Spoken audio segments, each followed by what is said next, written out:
अपने सबके जन्म मधुश्रावणी भ जाइ छै तऽ चुमानो होइ छै ने। तऽ चुमान के एकटा गीत सुनाबै छी से सुनू। लाल काकिन बड़े अजगूत के लेकिन, लाल काकिन बड़े अजगूत के लेकिन, विध करऽ सँ पहिले चुमान के लेकिन, विध करऽ सँ पहिले चुमान के लेकिन।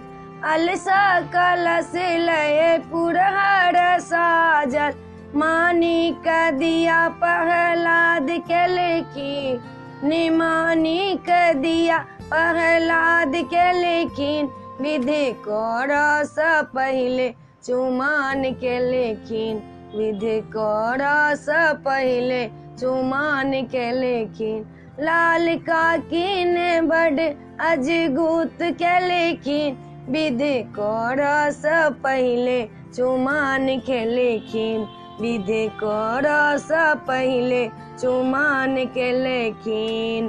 काँचे काँचे बाँस के डलबा बुनायल, ताही सजल दुभी धान के लेकिन, ताही सजल दुभी धान के लेकिन, विधि करऽ सँ पहिले चुमान के लेकिन, विधि करऽ सँ पहिले चुमान के लेकिन।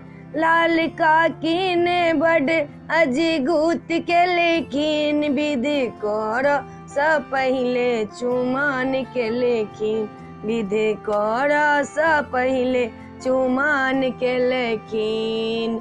लाल काकिन बड़ अजगूत के लेकिन, विधि करऽ सँ पहिले चुमान के लेकिन।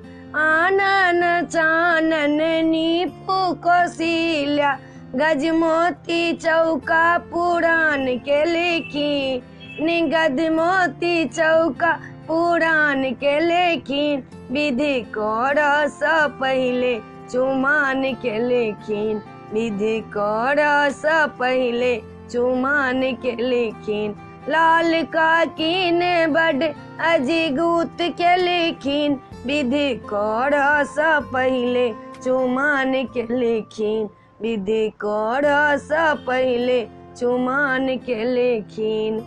एहि वीडियो में एतबे यही। अपने सबके चुमान के गीत पसंद आयल हैत तऽ हमरा जरूर कहब, आ सब्सक्राइब करऽ नहीं बिसरबै, जरूर कऽ देबै सब्सक्राइब। जय मिथिला, जय भोला बाबा।